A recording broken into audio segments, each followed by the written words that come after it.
اعوذ باللہ من الشیطان الرجیم بسم اللہ الرحمن الرحیم الحمد للہ المالک الحق المبین خالق السماوات والارض والصلاة والسلام علی نبی الاکرم ورسول الاعظم وسراج المنیر وبشیر ونذیر سیدنا و مولانا ابی القاسم محمد اللہم صلی علی محمد وآل محمد وعجل فرجہم اجمعین.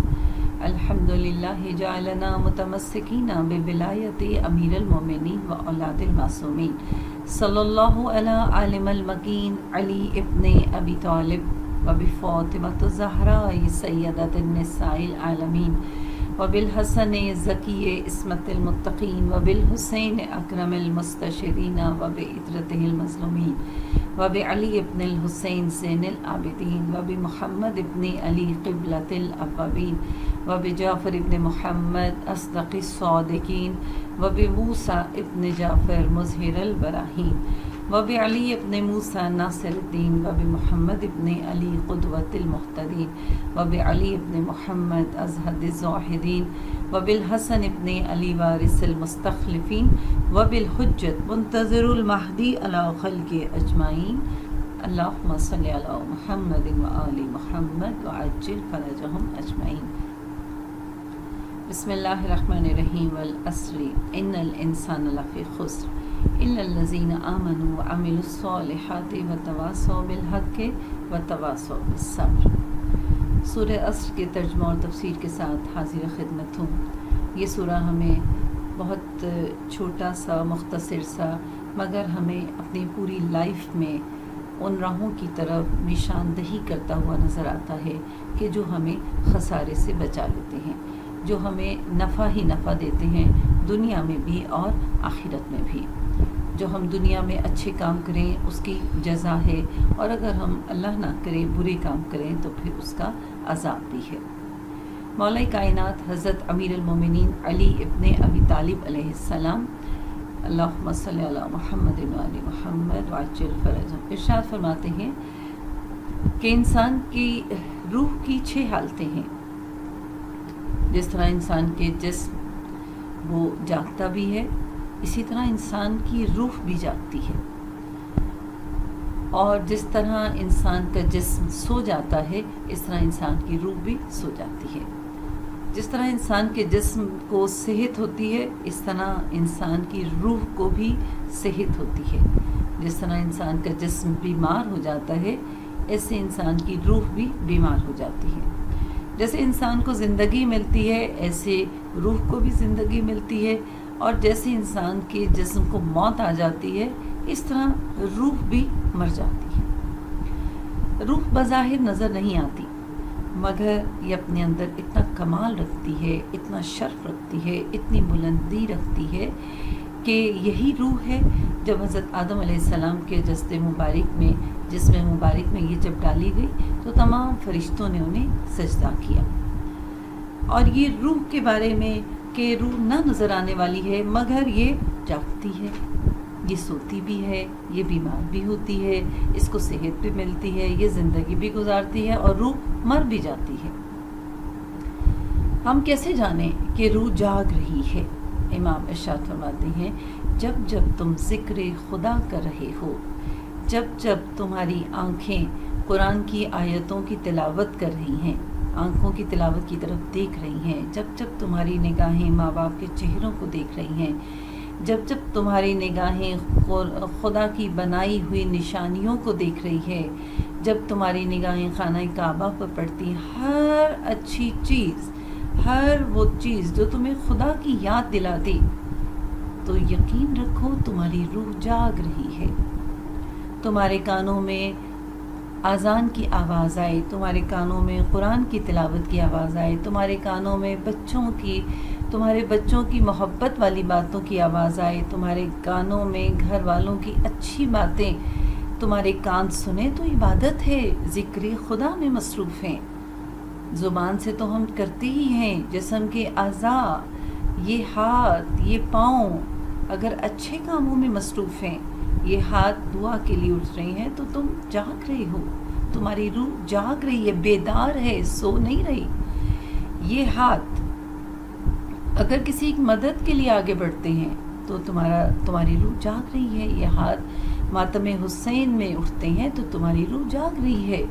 تمہارے قدم جو ہیں مسجد کی طرف جاتے ہیں، کسی بیمار کی عیادت کی طرف جاتے ہیں، کسی کی مدد کے لیے جاتے ہیں، امام بارگاہ جاتے ہیں، زائرات پر جاتے ہیں، حج پر جاتے ہیں. تم جاگ رہے ہو، تمہاری روح جاگ رہی ہے، تم سو نہیں رہے. اچھا، پھر روح سو بھی جاتی ہے. اور کب سوتی ہے؟ جب تم غفلت کا شکار ہو جاتے. ہماری زندگی کی بہت سی کامیابی جو ہے وہ غفلت کا شکار ہو کر ناکامی میں بدل جاتی. اچھا کر لیں گے، اچھا ہو جائے گا، ابھی بہت دیر ہے. یہ شیطان کے ایسے خوبصورت تیر ہے جس میں ہم آسانی سے پھنس جاتے ہیں اور بغیر دیکھے کہ اس سے ہماری روح سو جائے گی، ہم غفلت کا شکار ہو کر بہت بڑا نقصان کر لیں گے. کتنی بشارتیں ہیں، کتنی خوشخبریاں ہیں، کتنی کامیابی ہے ان لوگوں کے لیے جو مؤذن کی اذان سنتے ہی نماز کی طرف چلے جاتے ہیں. اللہ ان قدموں سے پیار کرتا ہے جو اذان سنتے ہی جانماز کی طرف بڑھ جاتے ہیں. اول وقت کی نماز کسی کے پیچھے نہیں، وقت کے امام کے پیچھے پڑھی جاتی ہے.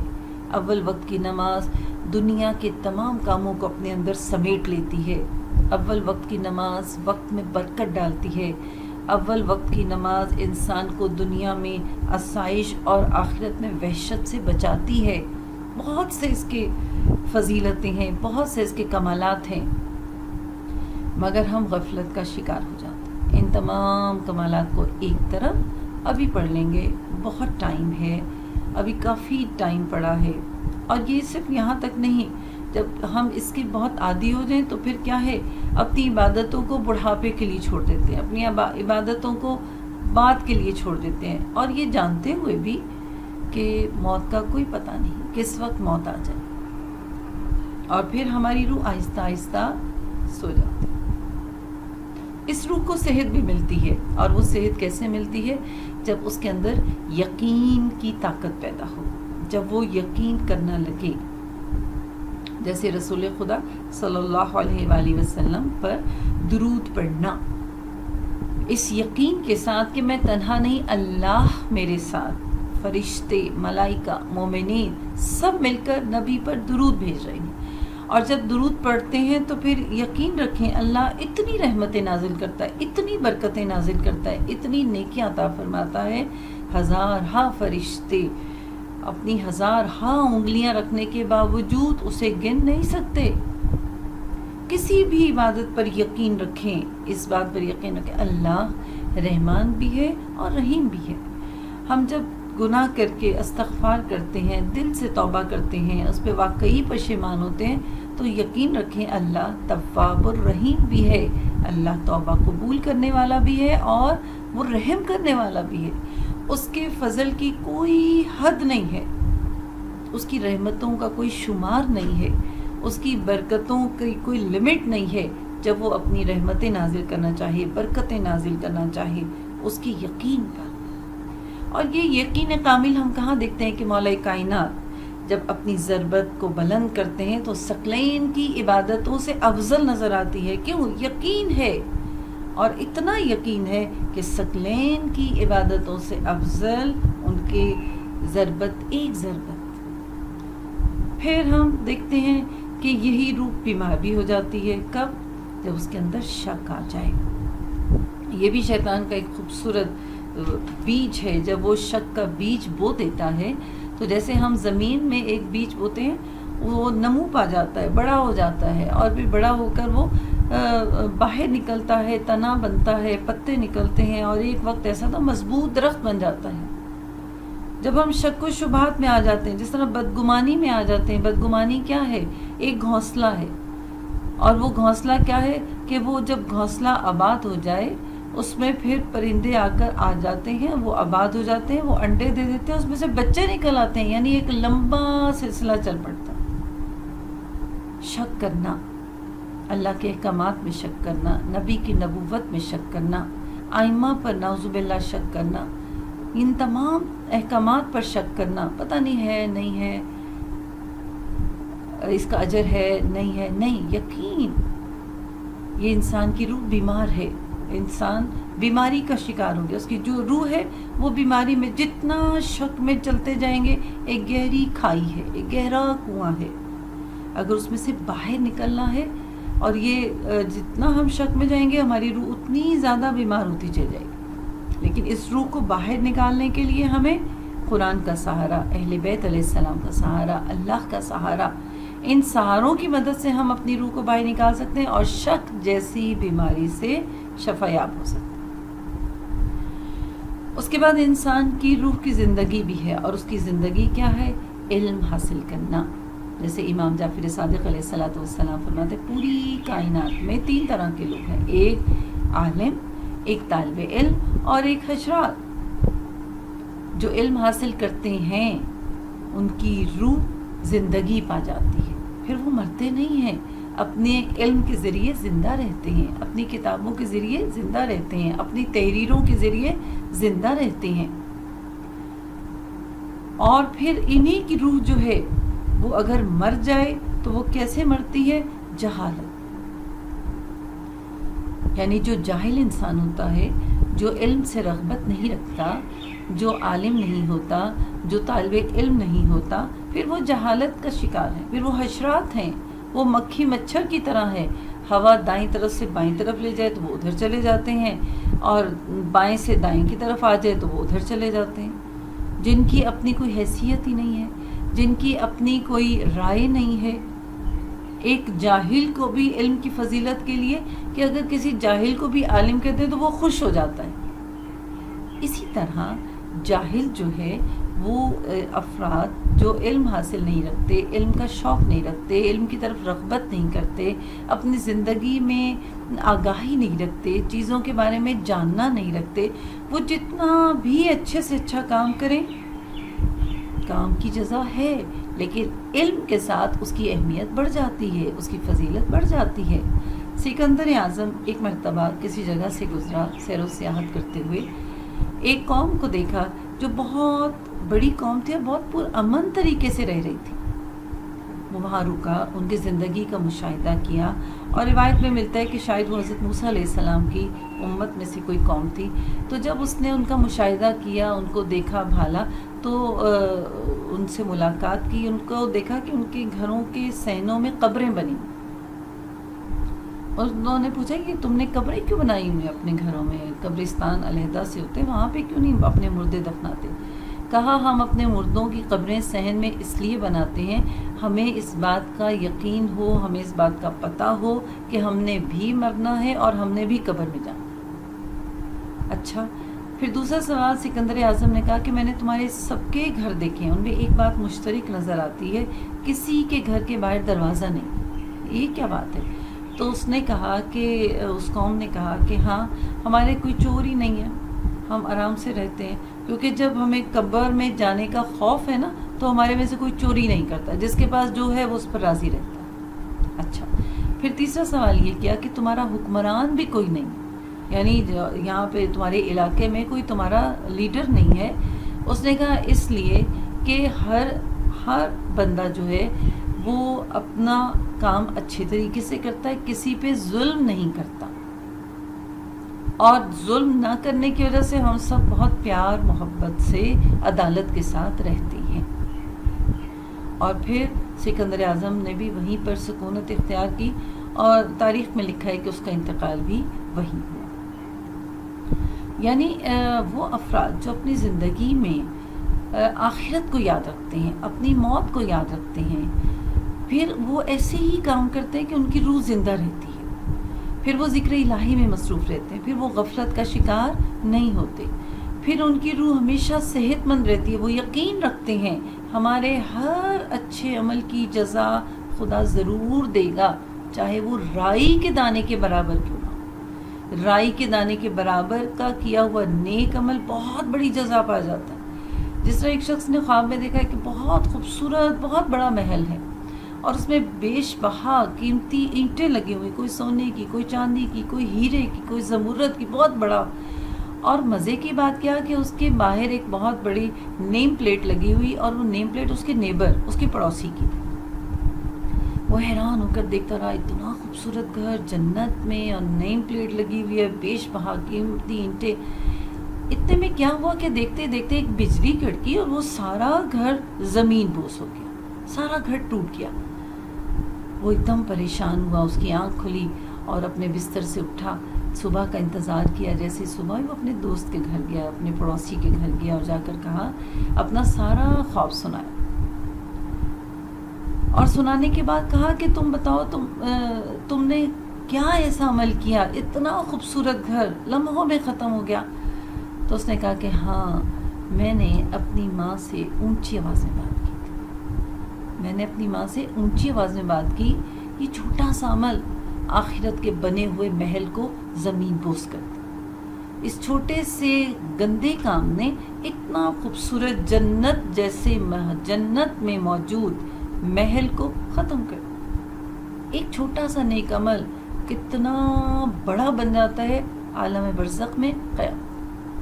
اور ایک چھوٹا سا برا کام کتنا بڑا بن جاتا ہے برزخ میں اور قیامت. جنت کی خوشبو ایک مہینے کی مسافرت سے فاصلے سے آنا شروع ہو جائے گی. لیکن روایات کہتی ہیں کہ جن کے ماں باپ اپنی اولاد سے ناراض ہیں، وہ جنت میں جانا تو بہت دور کی بات ہے، وہ جنت کی خوشبو بھی حاصل نہیں کر سکے.